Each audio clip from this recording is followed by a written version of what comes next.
us? Black Dot Chronicles. BLA. Let me send you that. Oh, I link. see it. My fault. Okay, I got you. Yeah. All right. So we are live, ladies and gentlemen. Once again, we are back inside the lab. I am your humble host, Son Cypher, coming to you live and direct from the Kangaroo Apocalypse, aka Brisbane, Australia. I got a real special guest with me today. I'm real honored and humbled to have my man with me today. This is one half of the Gentlemen of Crypto. He goes by the name of King Wave, but I'm gonna let him introduce himself. Go ahead, my bro. Hey, what's going on, Son Siva? Thanks for having me. I'm King Bless, as you said, co-host of the Gentlemen of Crypto. Of course, with Bitcoin Zay, he couldn't make it today, but of course, he sends his regards. I kind of had a quick chat with him to make sure we covered any questions about the kids camp and stuff. But he definitely sends his regards, but the scheduling just has us going in every direction. But you know where you can find us on YouTube Monday through Friday at 10-ish Eastern, where we talk about all of the market analysis and top stories of the day. True that. And yeah, if you haven't caught these brothers yet, I definitely would suggest everyone to go catch them on all their social media and definitely what they're doing on YouTube because they're putting in the work. So just a little introduction to how I came across my man Zay, along with King, along with King Wave. You know, I'm in the crypto game. I'm very young in the crypto game compared to these brothers. And I saw them do an interview with one of the founders of a coin that I hold stake in. And as I was just telling King Wave off air, whatever, it's like I've seen a lot of interviews with the man they call Richard Hart, a lot of them.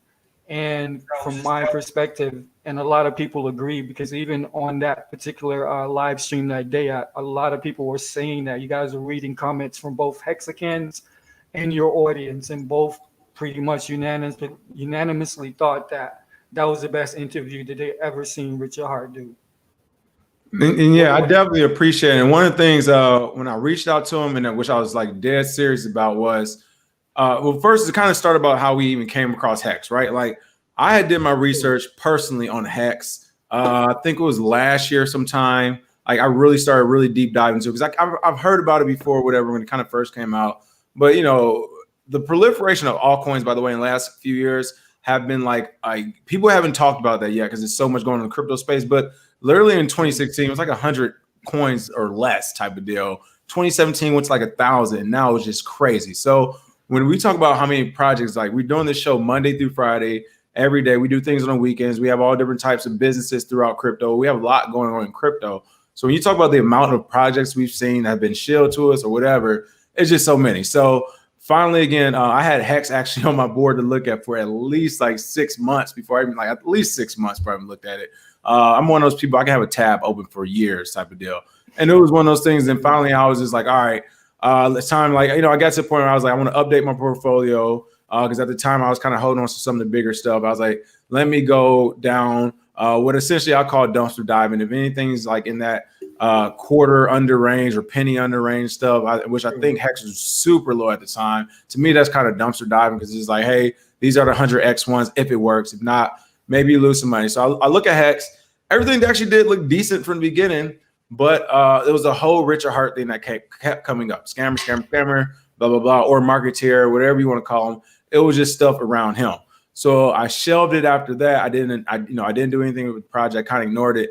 And then months later or something, one of our in-house Hexagon warriors, I guess, James, he came on, he kept kind of shilling Hex. And then of course we started F Bitcoin Fridays, where it's like, hey, if you have a coin you want to shill, if you have another project and you think this is the next best thing, then come shill it and we'll have the discussion, right? Like it's crazy seeing these people on Twitter. They like, some people on Twitter is like, you all have not been in front of a fucking man before. I'm not sure I can use profanity here, pardon me, but it's like you haven't been in front of an adult before, a grown male or female. We're just like, come on, it's unnecessary, especially when we're talking about investments. Like, yeah, get your point across, but people are just crazy on Twitter. So we started this F Bitcoin Fridays. It was like, hey, come on a live stream, then. If you have this much energy and is this animated, whatever, it'll be good for the internet, right? We'll let the internet and the market decide who's right and wrong on these topics. James came on and he stood his ground, and we had the conversation, we had the debate about Hex and it was a good conversation to where it essentially ended. But it ended with me looking back into it. And then he came on a couple weeks later. He kept coming on information, and we kept paying attention. And some of the things we were saying was, we found true. And one of the things he kept saying was like, really look into Richard Hart's or he was like, don't as much look into Richard Hart as you do the project. But also when I started to look into Richard Hart myself, every interview I saw him, I couldn't hear him talk. Like everyone would keep cutting him off. Scammer this or whatever, marketeer, your project sucks. Like, they would cut them off. And I'm like, yo, why are y'all getting on these live streams? Like, this is the weird stuff to me. This is the weird stuff, not only in crypto, but like this kind of new age, new generations, not just younger people doing this, older people doing it too. But it's this weird thing where you don't like a person, you don't want to talk to the person, but you're in each other's presence. To me, that shows a lack of value on your part. I don't have time to waste and be around someone that I'm not going to actually have a conversation with. Like, I'm good. I don't want to entertain it. So it was upsetting me that I'm trying to invest in a project, but I literally can't find the founder speaking all the way through about the project in an interview, not just on his own channel, but in an interview setting, because no one will give him the opportunity. So it was like, hey, I truly want him to come on. I truly wanted to have the conversation and have the opportunity to like let him, in his words, say what the project is or his thoughts on crypto. And it turned out great because, again, didn't agree with everything, but it got a chance to see his vision, where he's going with Hex. And I'm all about a community leader that's in the public and is writing for their project. So at the end of the day, you cannot be, Richard's really doing that for his project. So it was a lot of things I saw interesting in Hex. And hey, I just appreciate him coming on to talk about it. Yeah, no, that was good, man. Like I say, it was it appeared that he was comfortable, like, I mean, you rarely, because again, I mean, obviously you already understood the psychology of, what you just described. Every time you see him, prior to very recently, it was extremely antagonistic. So he can never really communicate, the facts of the matter and, give the formulaic aspects of the design of Hex, right? So I think that's why a lot of people appreciated that. You know what I'm saying? So let me just go back here, because I want to just get into like your origin story, and I'll give my little origin story as well. But when did you get into crypto, and how did you get into crypto? So yeah, I got into crypto officially in 2016. That's when I first really, made the transition. I was class of 2016. So I've always been technology. Long story short, went to a charter school in Detroit. When it first opened, I was selected to go to school, and they gave everybody computers, right? This is like in 97. So that was like my first, 96, 97 was my first time with a computer at home. I was the only person, like not even at home, like in my neighborhood in Detroit on the east side with a computer at the house. So it was like, I'm already learning about computer stuff back then. So you fast forward, I've always been into technology, video games, like computer stuff, tech stuff. I've always loved the gizmos and gadgets, 007. I love to know what they're cooking up back there, right? So that's been my natural affinity type of deal. When cryptocurrency when I first heard of it was in 2014. However, I was on deployment. I used to be in the military. I ended up doing PR for the Navy, United States Navy. So on my first deployment, you go on deployment with this list of to-do items to keep you busy, right? My first deployment was almost 11 months long. And one of my to-do items was Bitcoin. Like I already heard about Bitcoin, crypto, dark web, deep web. I'm exploring all these things because I didn't use my time to explore it in college. I played football in college all the way until to my senior year, age 22. I got a political science, a criminology degree. So all this time when things are happening, I graduated from college in 2010. So as crypto's starting to bud and everything, I'm not in the tech space. I'm still in the gaming space as everybody's playing Madden and 2K and everything.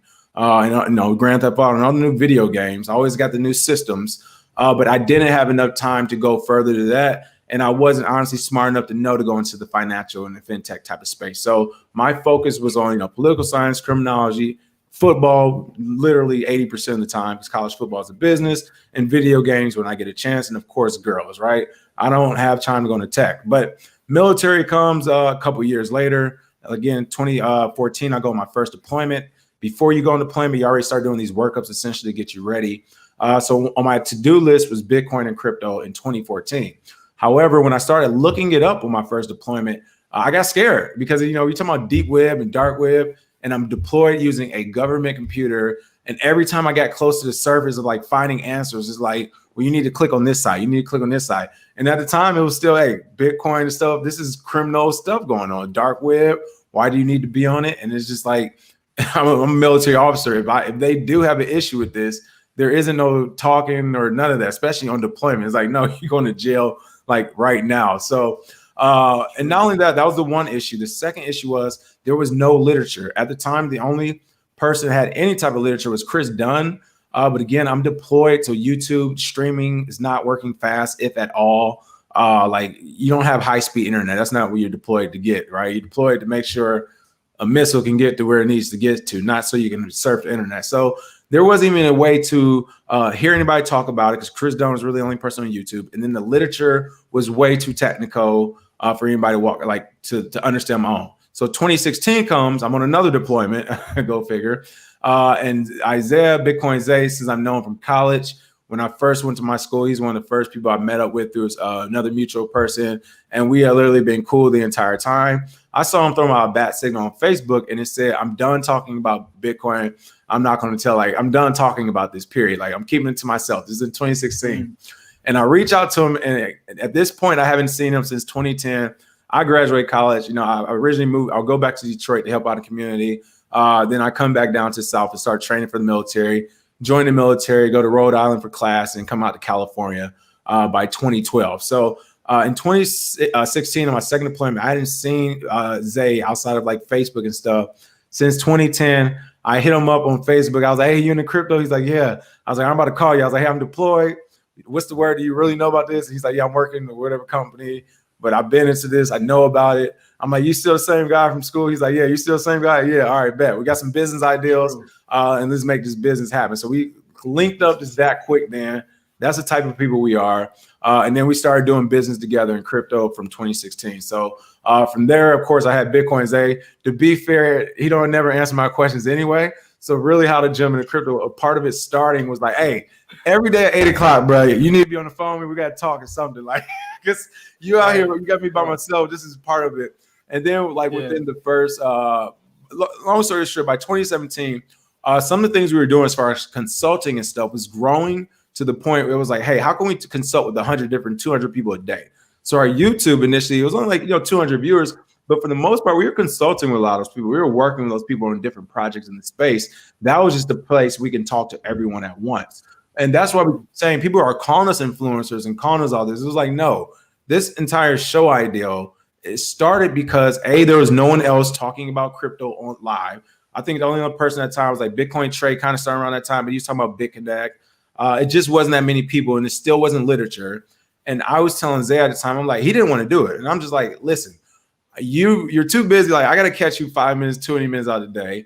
People are asking me the same question that they're asking both of us. Let's just get on the stream and do it, because no one else is talking about these news headlines that everyone's scared about every day, and they're calling us. They're not talking about market analysis. Let's just get on and talk about it. And again, initially he was like, man, I'm not an expert at this stuff. I just kind of know about it. And I was like, look, the people who are out there right now aren't experts. It's brand new. Like, we're about to learn and do this as we go and grow. And that's what we did. And it's turning into what it's turning into now. But initially it was just trying to get this man on the phone so we both can talk Bitcoin and business at the same time every day. Yeah, man, that's a lovely story right there, yo. It's like, but also you didn't say this or whatever, but not only at that time, there wasn't a lot of people talking about this. It was even less, black and brown brothers and sisters talking about this. You know what I'm saying? Straight up. So yeah, I mean, yeah, definitely. Like I said, at the time, I think of the black and brown names I can name off the top of my head in 2016, and when I was first introduced into the space seriously, like I said, Bitcoin Zay, straight up, Reggie Middleton, because he had very tasty cooking up in the kitchen.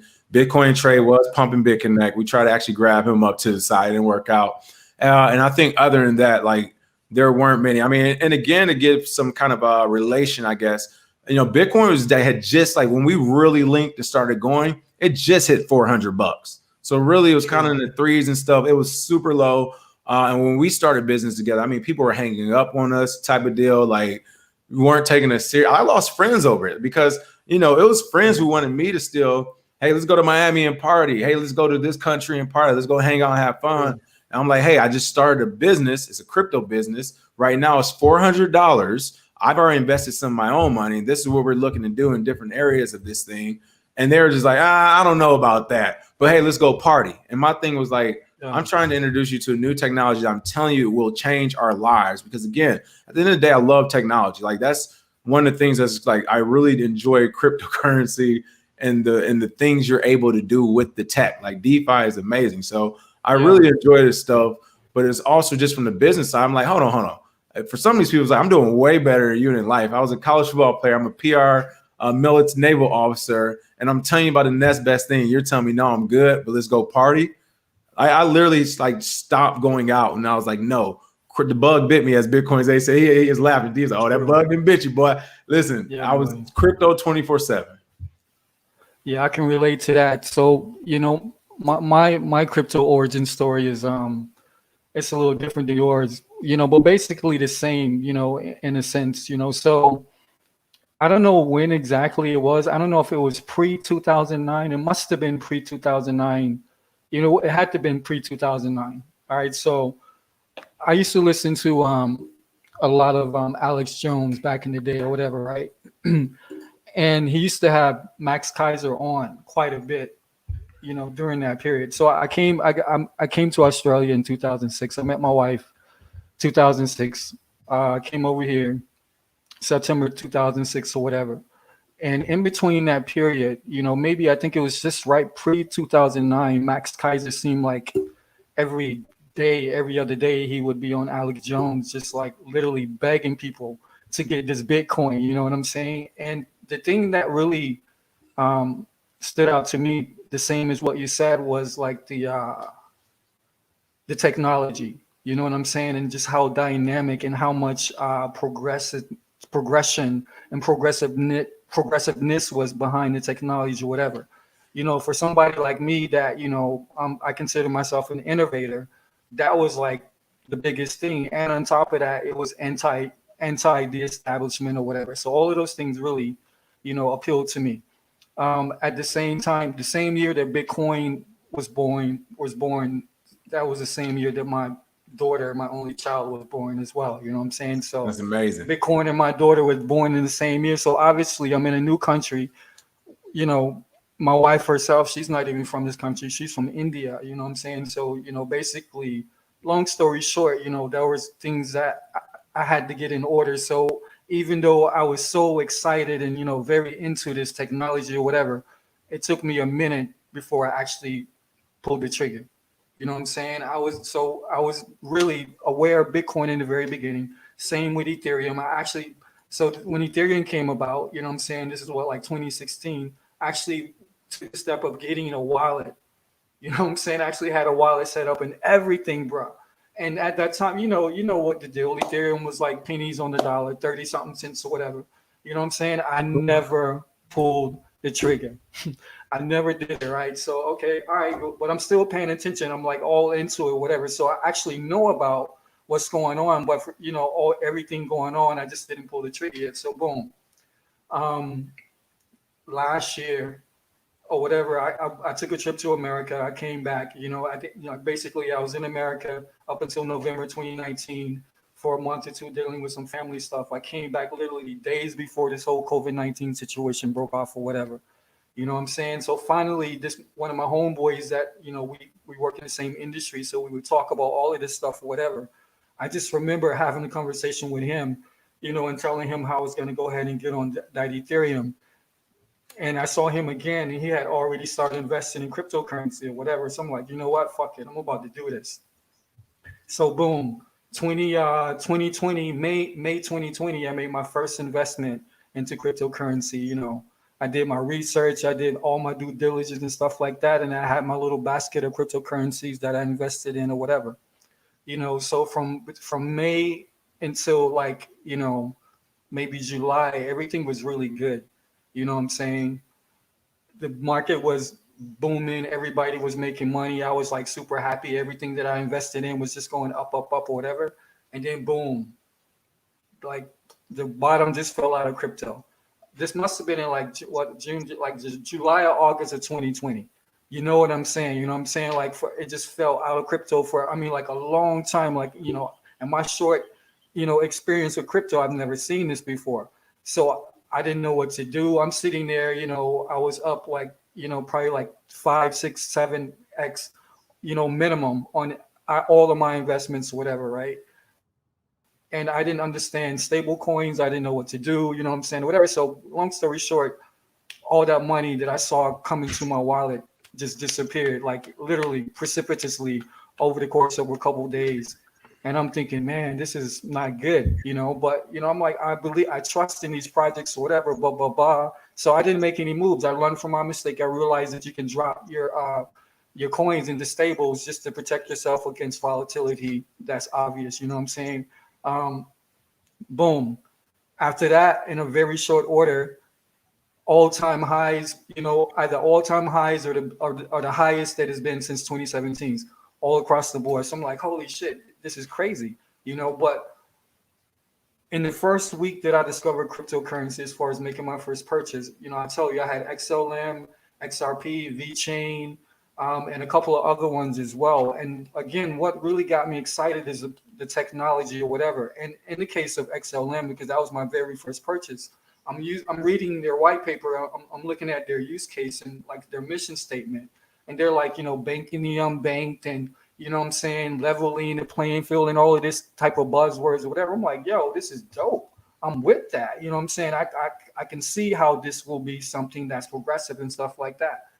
Long and the short of it, I figured out literally within the first week of me making that first purchase, like in the first couple of days, I realized that was like, how can I say, the beast elements that permeate the rest of the established society. So like all the pillars of human interaction, you know what I'm saying? Like all of these things that I hear you talking about, on the daily on your channel, I realized these same elements were inside of crypto.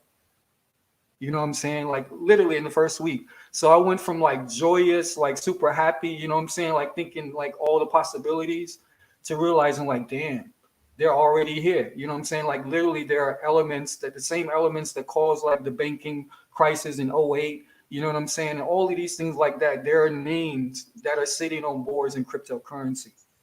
So I immediately made the connection. I'm like, yo, I obviously knew this was the future, but from my perspective as well, I considered it to be a Trojan horse at the same time. So I just went about the research I went about the business of doing more scrutiny and like deep research into all cryptocurrency and all the projects or whatever. And then, kind of, disseminating my crypto future based on that. You know what I'm saying? Well, and that's amazing. What's crazy about this is like, the running joke we keep having is like, where did Bitcoin touch you? Where did the software hurt you? Because it is literally like it is in its literal form the same as saying, hey, we're going to do arithmetic on paper or use a calculator. And the reason why it's literal because it's like we're going to use cash money. We're still going to use checks. We're going to use paper. When we're telling you there's already been a system invented now, which is a calculator, it's digital, it works. We're scaling it. So instead, people are saying, no, I'd rather use arithmetic on paper and do hard equations. I'd rather send a check. I just try, I got to wire money. It takes however long, transfer money too. Like you really are saying you rather do this on paper, literally. You rather go slower than just reading an 8-page paper with the 9th page being references and seeing the technology is actually working and fast. Like to me, that says like you said, you instantly see the cultural implications in Bitcoin and even the cryptocurrency market as a whole as soon as you start. I know you guys love Hex over there, Hexicans. As far as what they're trying to do, I know it's different because in the same words, I know it's legal ramifications, but essentially they're the updated, faster version of trying to do security deposits, essentially. So it's one of those things where it's just like, I mean, if it works faster and it's the same thing, then it works and it's faster and it's the same thing. Like, I don't know why people want to continue to use the pen and pad right now, but we'll see what happens, I guess.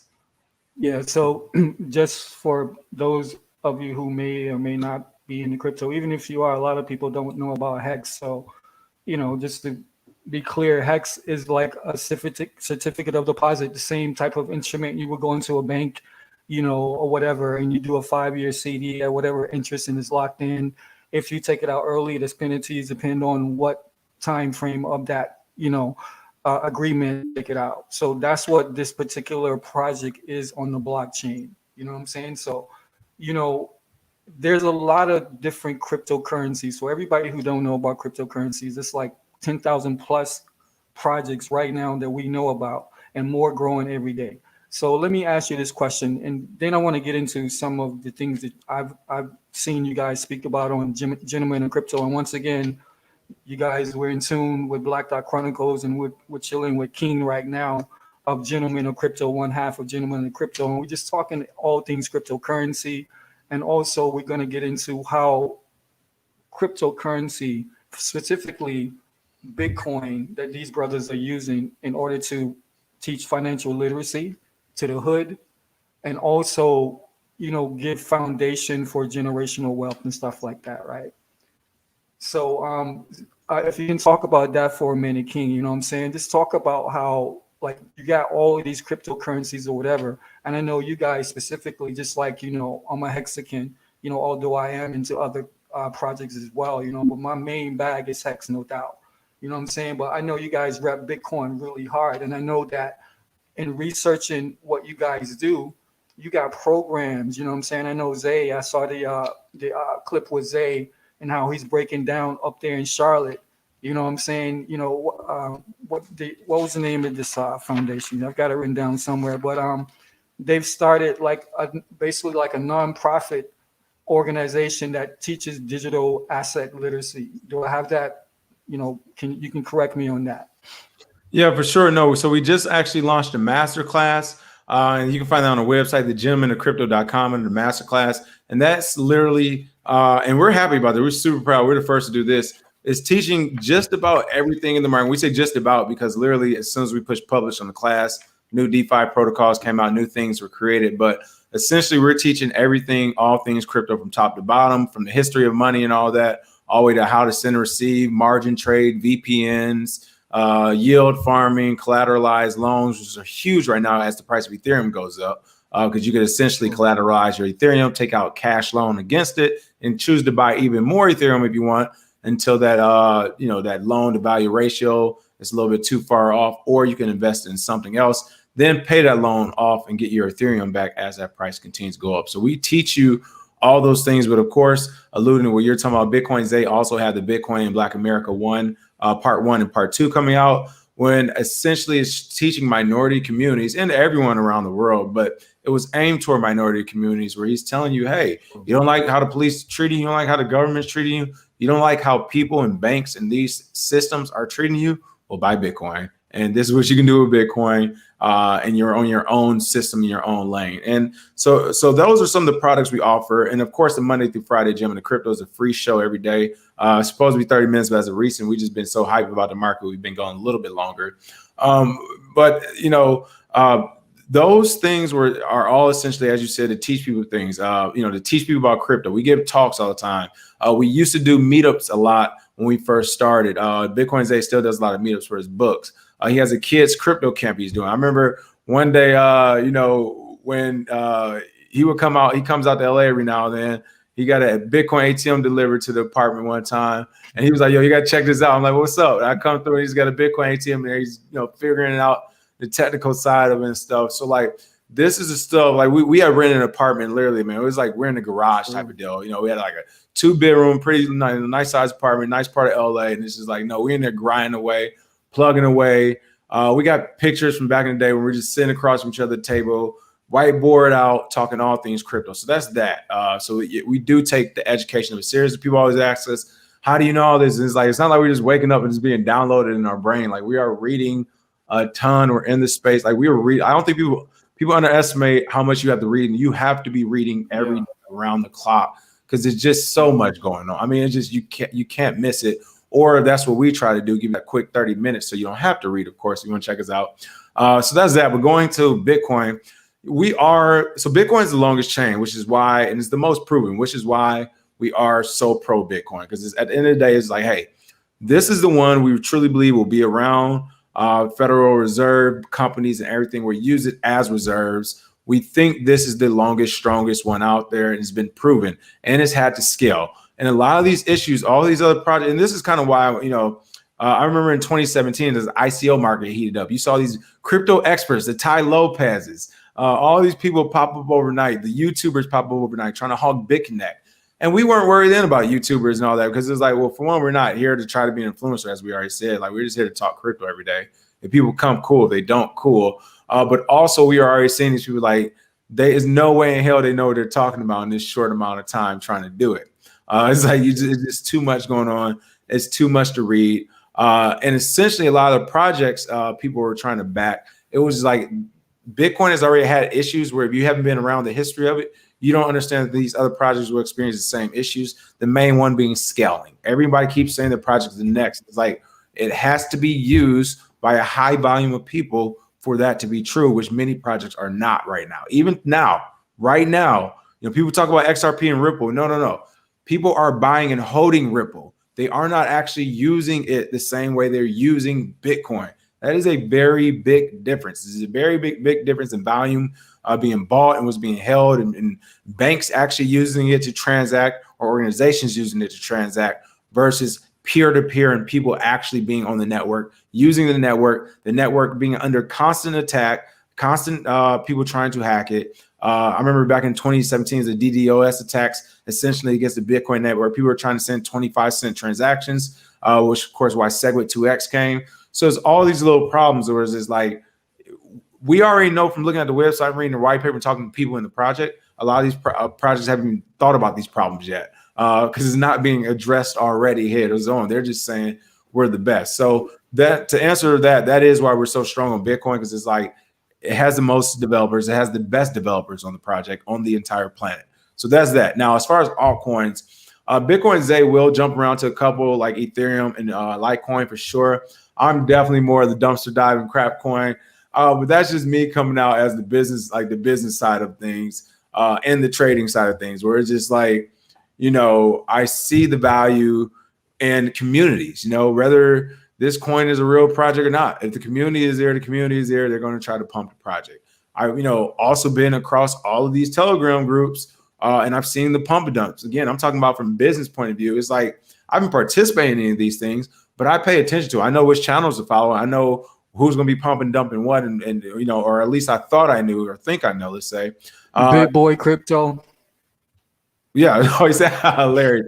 So when these, on Telegram channel is crazy. It'll be like 2 a.m. It's just like this message is going out across 100,000 people on Twitter, and these people don't know this stuff is happening, and they're ferociously fighting for projects. And see, I told you it's 80% today right now. And I'm just like, you don't even know. You're in like a 14-day pump right now, like a literal 14-day pump and dump type of deal. So when I start seeing all that stuff, it's like, well, I'm not going to ignore a game because I don't like a project. The key is when you're trading some of these altcoins, if you believe in the project long term, then hey, whatever, leave it in there, right? But if you don't, then you need to be making sure you're getting in, you're getting out and back into Bitcoin before that price starts to separate and tether away from that altcoin and vice versa. True. Yeah. No, that's definitely an interesting perspective. But like, so we know that Bitcoin, I think right now is pushing almost $40,000. So it's been looking bullish for like the past couple of days or whatever. But I was thinking, because I've looked through, especially whenever I saw that you guys were teaching like the digital asset literacy courses essentially, and you do that for again between the ages of 12 and 18 with whatever Zay is doing up in Charlotte. Oh, and by the way, let me just say this real quick as well, because this is something I was actually going to talk to Zay about. But Zay has a book that I think that anybody, especially if you're Black or brown, you know what I'm saying, and you want to know how to come up. And this is what the future is, regardless of if you like cryptocurrency or not. We all will be subject to the blockchain, like we are right now. Like most people just don't know it. You know what I'm saying? So it's going to become more pervasive in everybody's lives or whatever. So again, anybody who's young, old, or whatever, but especially if you're young, because this future is basically going to belong to you. And you're Black or you brown and you're living anywhere, not just in America, but in villages, wherever. You know what I'm saying? Like this book that Zay wrote, I think is going to be very significant to anybody, you know what I'm saying, trying to come up in the game. So it's called Bitcoin in Black America, correct? Yeah, And Bitcoin Black America. He already released the first one, and the second one is on his way right now. That's what he's doing the tour for. And can you just let everybody know? So Isaiah Jackson, by the way, that's Bitcoin Zay. Isaiah Jackson. Sure. We're gonna call him by his government name to represent his book. I'll bring But it yeah, up just let too. every, I'll bring it up too, but no, I love to talk about Bitcoin and Black America. Here, let me bring it up. And here's why. So when he started the Bitcoin Black America and some of these things on this side, we kind of started going our separate, for this specific project, for these specific projects, we went in our separate directions. And the reason why is because that isn't really aligning to just what my brand is. But that is Bitcoin Zay's brand. He's like, hey, no, like they got Koreatown, they got Chinatown, they got Thai Town. I want to make one for minorities, for blacks too. Like, why does it have to be weird when it's black people? And while I agree with all of that, from my perspective, I just like to sneak into the party a little bit. By the time people notice you're in there, it's a little too late. You can do what you want. So just different methods to get to the same goal, essentially. But when I read the book, I mean, it was like, and I think I tweeted. I never tweeted anything. I was putting people out there. I'm like, do not fall for the title. Like the title, Zay, it's like I had to learn from him when it comes to these titles on YouTube as of late. You know, Cardano's dead type of deal. Like the title is definitely get your attention. It's intentional as well. He means it as well, but it's also just like, hey, if you feel like this is for people who are powerless, and usually minorities of whatever religion, race, color, creed, whatever, are the powerless. They are the minority for a reason. So he is saying, hey, to divert all these issues you have as a minority, as a black and brown person who doesn't get the respect they want or need or should have somewhere, this is the way to circumvent it. You can buy Bitcoin. Oh, you're a lawyer. Well, you can accept it for your services. Oh, you're this and that and other. Did you know you can offer it this way? He is literally teaching everyone the power of Bitcoin. And again, that's Bitcoin in Black America, because it's like, what's wrong with saying Black America? What's wrong with Black Americans having Bitcoin and having the freedom and autonomy to think and do what they want without having some pressure from a third party, be it a government or a bank, telling you what you can and can't do, and as a free adult human. So definitely, if I can share the screen, I would love to share it as well. definitely. Go ahead. Yeah, this is the Bitcoin and Black America second edition coming out. Let me see. There we go. Let's see. Is it going to allow me to? Let's see. Here we go. All right. Yep. Share this one and boom. So yeah, you can sign up on bitcoinandblackamerica.com. Again, the first one has already been released. This is a special edition, second one he's doing. But here's the first one, $29.99. Again, this thing is amazing. You can read about it here. Yeah, he's been in Forbes now, Vogue, Black Enterprise, Vice, CoinDesk. He has a show on CoinDesk, Crypto in the Community on CoinDesk. He's doing an awesome job on that as well.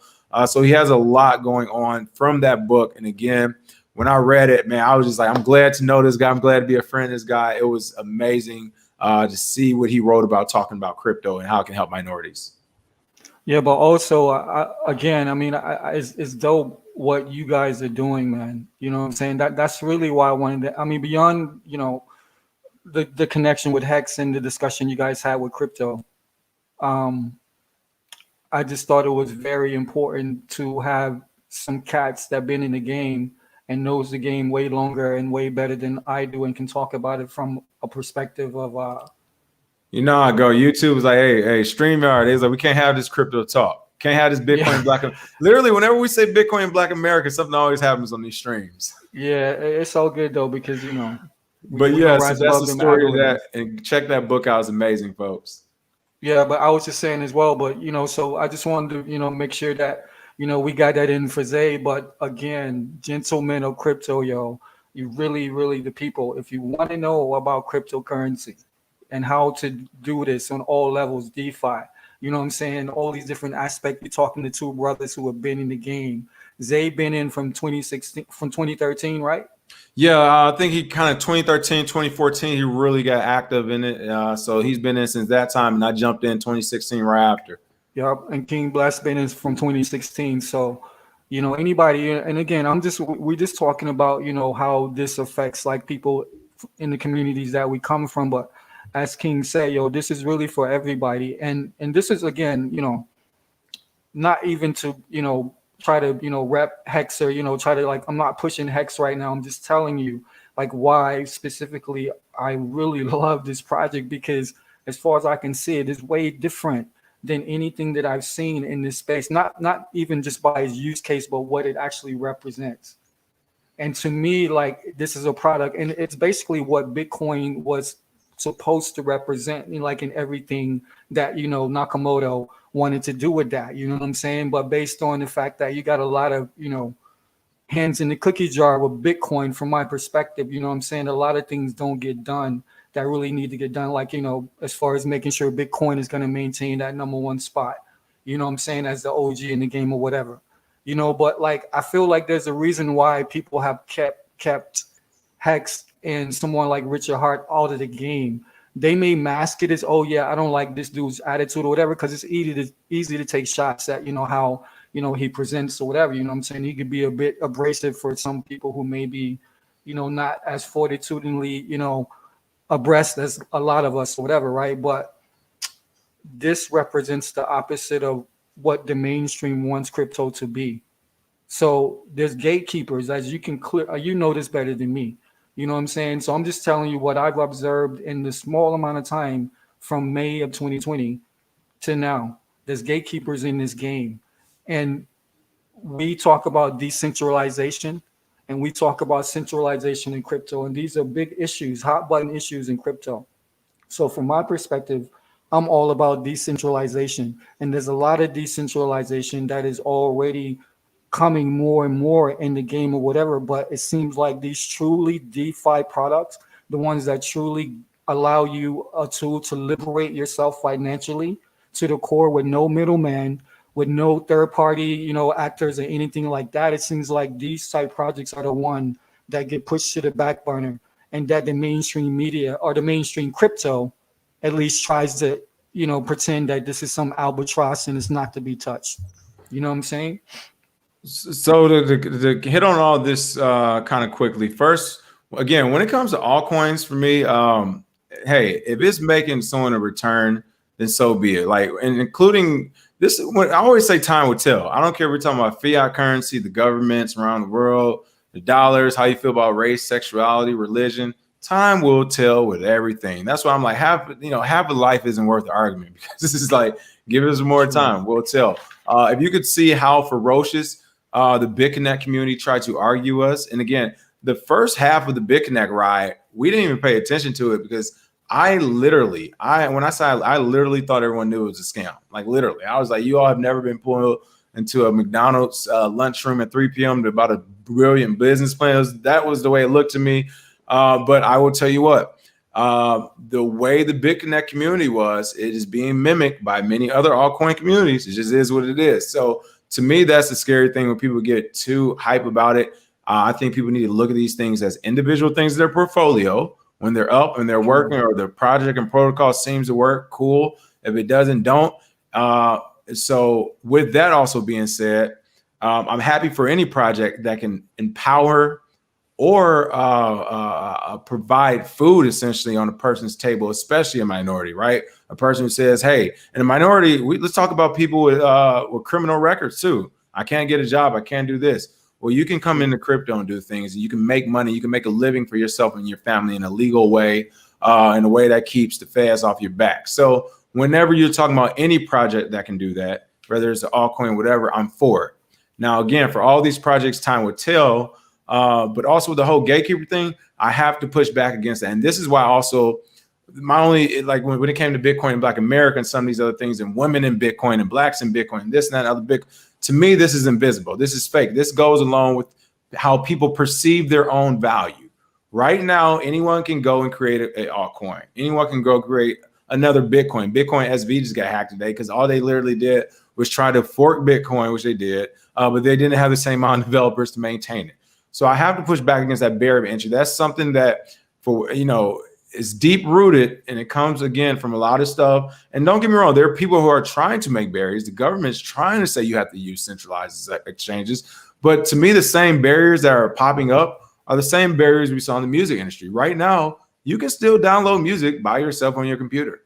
Just because everybody using Spotify and iTunes and that, whatever, that's on you. But the technology to download music is still there. There's YouTube MP3 downloaders that are free online that literally can give you a song off of YouTube in 10 seconds. So there's no barrier of entry to the music industry. but people will have you believe otherwise because of all these people that are involved that are making money and trying to create these things. So I have to push back because it's like, I don't even want to accept that mentality. Now, is it hard work if is it going to be harder to create your own DeFi protocol, to create your own token or create your own project or something? Yes. But that's why, I commend people like you. And, I'm glad that whether we're helping or whatever, is more people looking at our YouTube like, hey, I don't agree with these guys or what they're saying, or I do agree with what they're saying, whatever. But they only do it 30 minutes a day. Maybe we should do a crypto news 2 hours a day. So I'm going to start my own channel. Maybe we should do it 31 minutes. Maybe it should be a panel of 3 people, whatever it is. We're just happy to see more people talk about crypto, which is why one of us is always trying to make ourselves available to jump on almost any channel to say, oh, you talking crypto? Like, yeah, of course we're going to be here. Like, unless, it's business at hand or something else is going on. It's like, for the most part, we'll try to make it because we do like talking about it. So again, with that, I would have to say, I get it. There are people trying to essentially be assholes in the space maybe and try to block things out. But it's like when people say this is the way the conference look, conference is 95% white or whatever. It's like don't go. Like I don't go to any conferences. I'm doing well in crypto, and a lot of people know me in crypto. Like I don't go to any conferences. Like, and people or anything are telling me to start a conference now, which we may do a Gentlemen of Crypto conference. But it's so I like we have to remember that's the power of Bitcoin in Black America right there, is that you can pick up and go. I think, and I can't speak for Zay, but as a reader of the book, one of the powerful things about that book and the title was that if anything, it was just flashing an alert signal like he did for me on Facebook to say, hey, Black and brown people, stop complaining, stop worrying about life, come over here to Bitcoin and watch what will happen to your life. Like everything will change because you have power, you have autonomy. It just hasn't happened yet. And just shout out, you should shout him out too. Shout out Max Kaiser because he, that was one of Bitcoin Zay's earlier influences as far as Max Kaiser's, I think back in 2011 saying, if Black people buy Bitcoin, they don't have to listen to the government, essentially. That was in 2011. Could you imagine if every Black person by 2020, when those riots and everything started, had a lot of Bitcoin, had a lot of crypto? You're talking about supply lines to where I can work with Sun Sifa in Australia and say, hey, I just bought a ship with my Bitcoin. We need a supply line because for whatever reason, our government's trying to cut off something to our communities that we need because they're pissed off at us. Like, could you imagine what type of power that brings? So to me, that's Bitcoin in Black America right there. Is this an alert signal to say, hey, it's time. You can walk in the door, walk in right now while we can. True, definitely. I definitely agree with that. But I just want to I want to continue that thought for a minute because I actually want to relate to. I think this is a clip you did recently when you spoke about when you did the clip on the blockchain financial 911. So when I'm referring to gatekeepers and gatekeeping, I think what I'm really referring to is kind of what you kind of reported on in this particular clip, right? So you talked about like the crypto wars, right? And you talked about how like literally some like report, that's come down where they're basically saying like they're gonna blame Bitcoin and cryptocurrency for some type of financial, like 911 type scenario, whatever. So, and then again, you spoke about the CBDCs for all of those who don't know the lingo. That's central bank digital currency, right? So, from my perspective, I see that while they're trying to shut like retail investors down from accessing this new digital asset frontier, at the same time, they've been making inroads, be it through their own technology and the laws to regulate who's going to benefit from that. But even more diabolical than that, and this is why I'm saying like there's gatekeepers or whatever, because there's certain. Let me ask you this: you know about the digital currency group, right? Yes. So yeah, I gave you that perfect example right there for sure. Okay, so the digital currency group essentially owns crypto. Like literally, let me actually just share my screen real quick. I'll show you this real quick. So the digital currency group is essentially, like a bunch of people, like or a small group of people that own many companies and Projects, basically. corporations. They're investing in a lot of projects. Yeah, like many crypto projects, right? So I'm not even. This is their this is from their website, the Digital Currency Group, and this is their portfolio. I'm not going to read through all of these uh, companies right here, but you can go from A to Z, and these are all cryptocurrency. When I will read a few of these or whatever, and this is what I mean by gatekeeper. So these are just a couple of a few of the assets underneath the umbrella of the digital currency group, right? You have API 3, that's a cryptocurrency. So you're dealing with a blockchain. And this is globally, this is worldwide, right? This is a group from America that literally owns assets in crypto, like the crypto infrastructure all over the planet. All right. So you have Avanti Bank, that's in San Francisco. You got this company AZA. It's like a payout type of situation for digital assets. That's in Africa. You got Bitcoin Oasis is an exchange in Dubai. You have BitPay, another payment exchange from out of Atlanta. You have Bitso, that's in Mexico. That's an exchange in Mexico. You have the Brave browser, which most people who deal with cryptocurrency, we use the Brave browser. They own that. Circle, which is the company that owns the USDC, is under this umbrella, right? Coinbase, CoinDesk, Decentraland, Etherscan, Grayscale, Hedera, Hashbar, or HBAR, right? Kraken, Ledger, right? Just to name a few of the companies that are owned by this one single group, right? They're These are invested. To names. be clear, they're invested in them. They're not. They don't own all those companies. They invest in those companies. Okay, so yeah, yes, correct. They have investments in all of these companies, right? They have investments in all everything that we know about crypto, right? Everything. If you want to use, a ledger for security, boom, that's on the list, right? Whatever bank, like whatever exchange that you ever wanted to deal with, Kraken, we've all used these exchanges, right? So what I'm saying is, and I'll give you another example as well, and this is a real lifetime example, is what I'm talking about.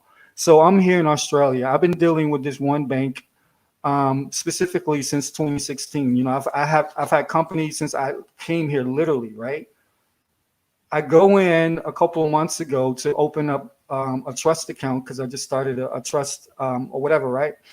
And all of a sudden they tell me, they look around and they're doing something on the keyboard. They're looking at me. They're looking back at the screen, making phone calls. I'm like, yo, what the hell is going on here? I'm just trying to get this account open up. All of a sudden, the girl comes back to me and she tell me that we need your social security number. We can't open up this account for you unless we have. Now, I'm in Australia. Why would a bank in Australia need my social security number from America that has nothing to do with their system of finance or accounting? But these are the new laws, right? So boom, I couldn't even, so basically they told me either you bring your social security card up or all of your accounts that you've had for like 5 years now, we're going to shut them all down. You won't have access to them until you bring up your social security card. So that happened. And then so I went over to another bank and I set up the trust account. I let them know that I was going to be doing, digital assets and stuff like that or whatever. But I didn't set up a trading account. It was just a trust account, right? So I go to start trying to transact on the blockchain and do, just interact with, normal centralized and decentralized outfits. Nothing at all. So the bank that I went to try to go around this particular scenario, they don't even allow any interface a transaction with anything to do with cryptocurrency or the blockchain at all. You know what I'm saying? Mm-hmm. So, that just came to my attention when I heard you talking about, this whole situation with the CBDC and how these central banks are really trying to steer and kind of like guide how we interface with this new emerging technology. Yeah, so I get what you're saying. I definitely get it. I've told many stories about issues I've had with banks, but this is why I still have to push back against this. And this is it's a couple main reasons. The first of which is, again, it's up to each and every individual human to push their own line, right? I've never been one to believe in like gangs and all that. It's like, yo, If you got an issue, go handle your business, especially as to me, an adult male. It's like, handle your business. And I say that because, first of which, when you talk about all these companies they're investing in, this is what people still don't understand about Gentlemen of Crypto. I can probably guarantee you out of all those companies, like just the ones you name, we're investing like 10 to 12 over. At my peak in 2017, I mean, when I say Bitcoins, they had to pull me off of the, he had to pull me away from the wallets. I would say at least 30 to 40 companies. We did a Civic Key ICO live. We did a Civic Key ICO live. The only companies on those lists that we weren't investing in for the most part were traditional companies like Circle, Hedera. I have been in Hedera. I talked about Hedera on our Talk Shop Live before. So again, I'm a perfect example of why there's not a barrier to entry. I don't personally get invited to events. I don't get invited for interviews for the most part. I don't get invited to none of this stuff, nor do I really care, because again, I'm living my life, having a good time, and I have my own portfolio and I have my own things going on in crypto that no one could take away from me, and I didn't have to ask for permission to start. Point blank, period. Right now, we just started accepting crypto payments from the masterclass using BTC Pay Server. Our in-house producer and moderator, Alec, he just started doing the invoices through his Lightning channel that we're using. He's becoming like a payment network for us, and I'm okay with that. I told him I'd rather pay you 3 to 4 to 5%. Personally, I would rather pay him that, and we do pay him that, than go through Stripe, than go through these other things. And again, when it comes to even some of the stuff that's going on in the Black and minority community, look at some of the stuff that's going on. I get left out all the time. I could care less, because again, whether it's coming from Coinbase, the government, whatever, perfect example is music right now. You've been able to download music on your own for free since the year 99, 2000, when LimeWire and all that stuff came out. If people are choosing to do anything else, they're choosing to do that. If people are saying, I'm doing this because this is what a law says, then you're acknowledging that another human being that you may or may not know has told you a rule and regulation that you're going to abide by, and you have decided to abide by that rule and regulation. That doesn't mean it's a barrier. That means you've decided to abide by that rule and regulation.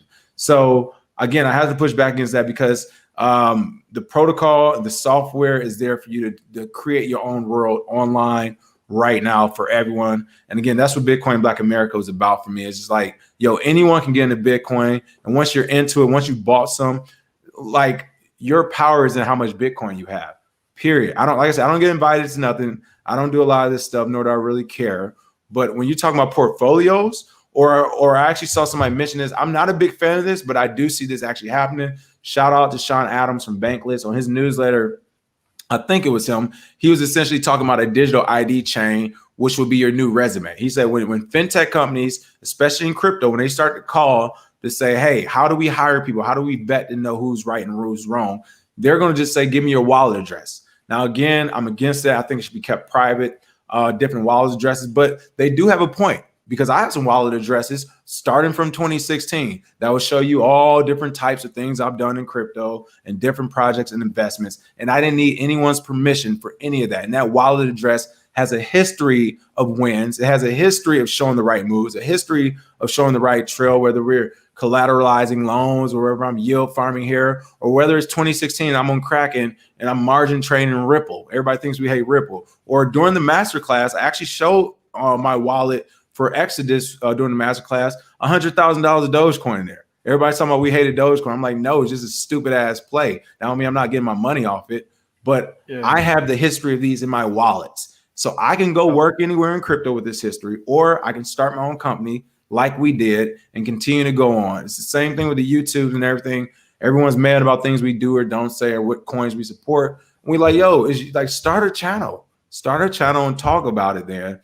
Why are you coming to two other grown men? I got my own portfolio and my own life to worry about. I'm not worried about your other life and your project. So again, that's the only reason why I'm pushing back against it, is because I'm telling you, it may seem like that, but the technology is there, where if you're going to sit down and read for 2 or 3 hours and learn how to use it, it's there for us to use. Yeah, I agree. And just for clarity, a lot of these projects I am invested in 100%. So I'm not even coming from the perspective of like gatekeeping in the way of blocking my forward motion and my thought progression and all my energy that I want to put towards a certain situation, whatever, right? What I'm really saying is that people really need to be aware and understand that there's levels to this shit. You know what Yeah, I'm saying? sure. There's these so-called influencers out here that have, and you know, again, you understand this, you They're know, because still I in the mean, this narrative. is You're some. right. They're trying to steal the narrative for sure. I'm with you on that. I get So that. yeah, so that's really my perspective or whatever. Like to me, the blockchain is the opening act of a chess match before any moves are made. I agree. This is the blockchain to me. All right. I see there are my equal yet opposite forces that are opposing me that have fountains and fountains of resources and wealth, and none of that shit matters on the blockchain. So that's what people really need to understand. I'm just simply trying to, my whole point in this is that the same way that we see these potholes in your 3D everyday reality, and we see all of these gatekeepers that sit at the interface of human interaction, right? At every door of human interaction, you have these gatekeepers. They're on the blockchain as well.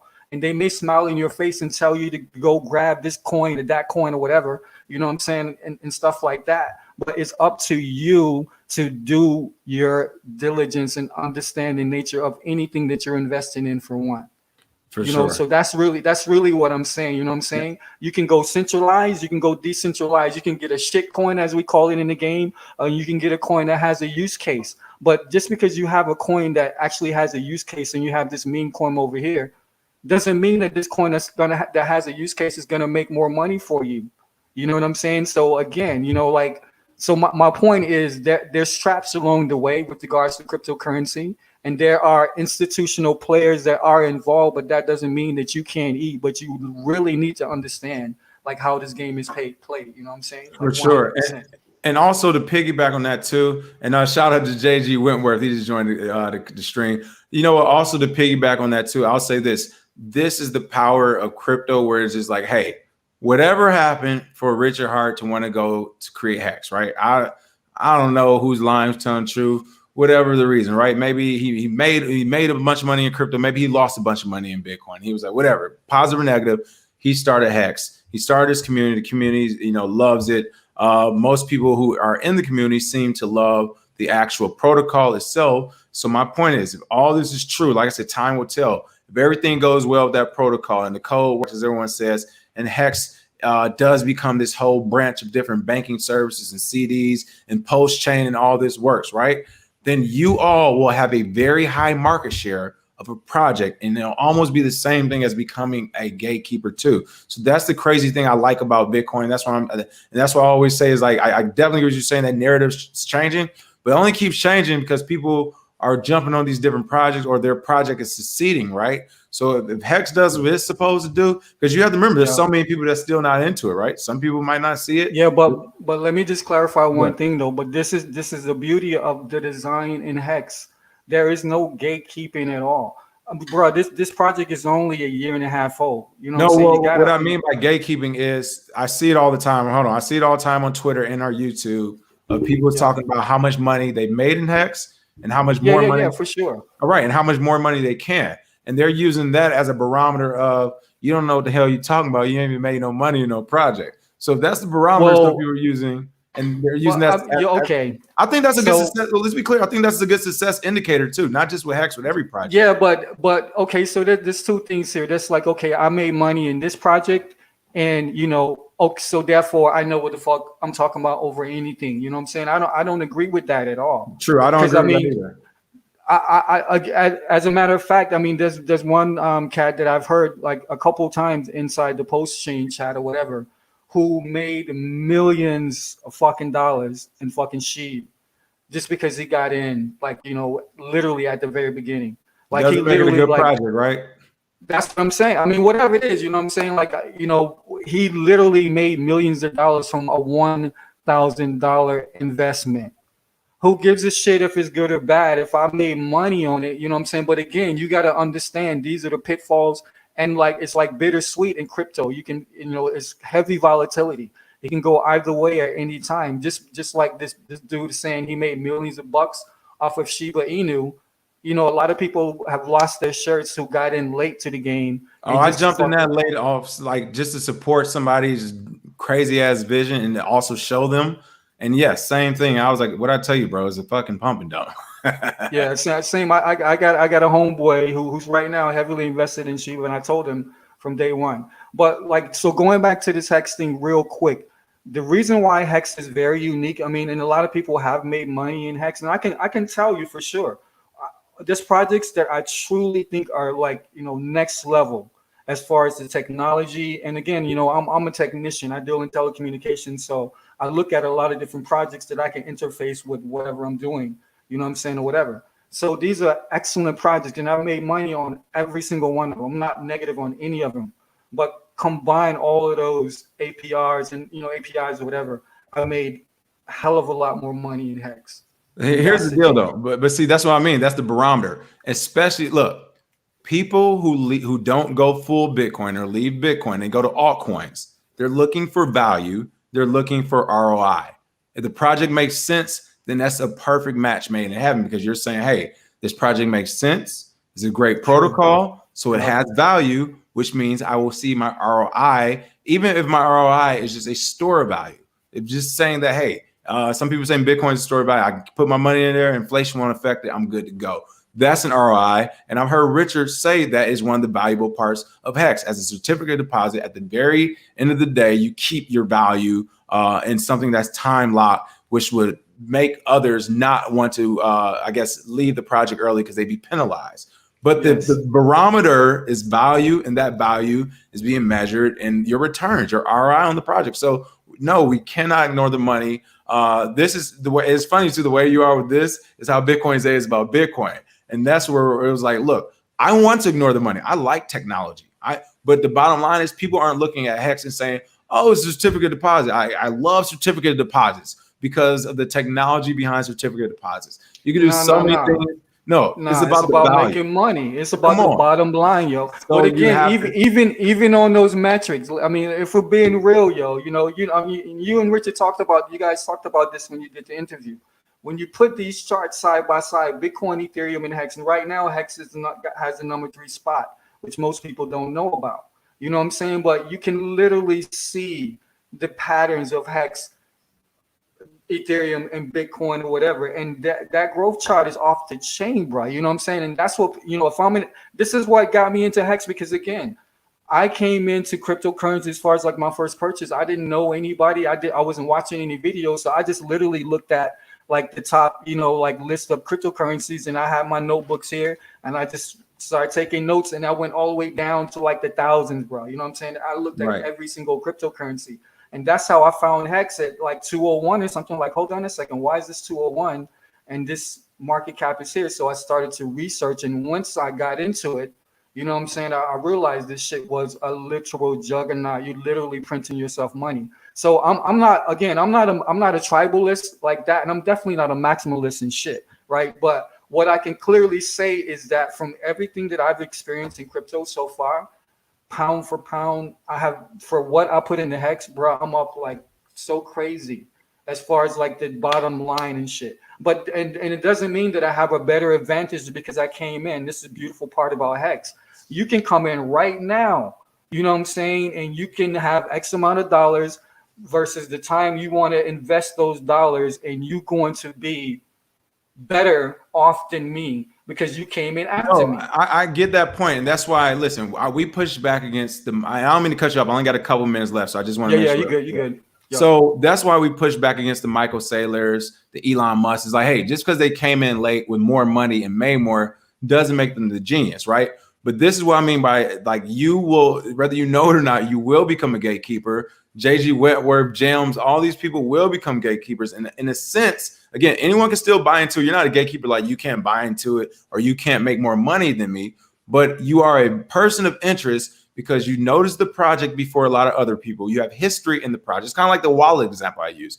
If I say, let me see your oldest Hex address, and it's from a year or two ago, and you've actually been paying attention to the project. So you've invested early, whether, I don't care if it's $1, you invested $1 early, you paid attention to the project, and the project is actually valuable. Again, time will tell if Hex ends up going, let's say $5, $10, 20, this thing works. Banks want to adopt it. Governments want to adopt it. It works. People like it. People will go to the earliest investors and say, hey, I don't care if you invested 50 cents or $1. They're going to ask you what made you do that. And if the project is working and you're knowledgeable about it and you're like, oh, I know I maybe I didn't have $1 million early on, but this is what I saw about the project. And I'm telling you, these things are correct. And hey, time has told, it stood the test of time. They're going to look at you as an expert of hex. You're going to be one of the barriers to entry if you want to be, or you can just be quiet and not tell nobody about your portfolio. But your wallet address, because of that wallet address being bought in to say it was 2020 as soon as it came out, it's just, you're just a person of interest. It's like, well, what made you do it as soon as it come out? When there's all these other projects, it was 10,000s of projects. You can invest in anything. How did you know to get that at that price point or at that Hex is I mean, like the price point wasn't really the thing. It was design. Like to me, the design of Hex is like a Picasso, right? And also, like, you know, there's other projects as well that don't have any, you know, name or whatever. People don't know about them that I think are fucking beautiful. You know what I'm saying? How like the utility and design or whatever and shit. But like as far as like just pure basic mathematic and numbers or whatever, I have Ethereum since I've had it since it was like 200 and something, you know, when I first came in. Actually, it's probably a little bit less than that. You know, I have Bitcoin that I've had since I first got in the game as well. XRP, XLM, VChain, like, and a bunch of other like lesser altcoins that nobody's heard of. You know what I'm saying? And you know, again, like pound for pound for, you know, this Hex, it performs very, very well because of the fundamentals, as Richard said. But you know, again, it's not the only one. But as far as my portfolio, it's the one that's been working out the best for me, for sure. Yeah, You know shout out to, yeah. I mean, you guys got a great community, man. Like I said, I'd love just seeing what this is the fun part about crypto, all of these projects, right? Like this is the fun part. I mean, you got government interference, you got banking interference, you got regulators, you got criminal groups, you got fake projects, good projects, investors whose lives have changed, people who are married, you know, families whose lives have changed. This is the cool part about it. I love that.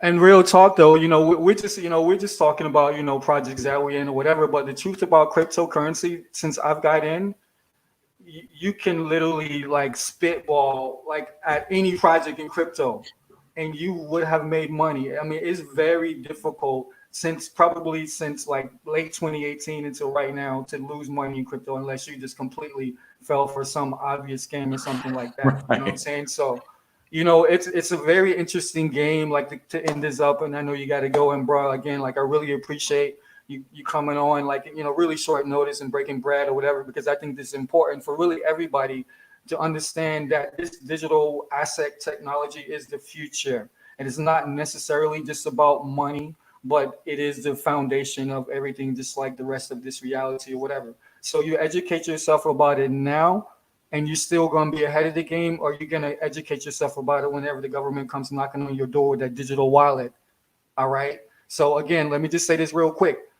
House Resolution 6321, March 23rd, 2020. All right. Anybody who doesn't understand what's about to happen and how this entire financial social structure is about to change, you need to look into that bill.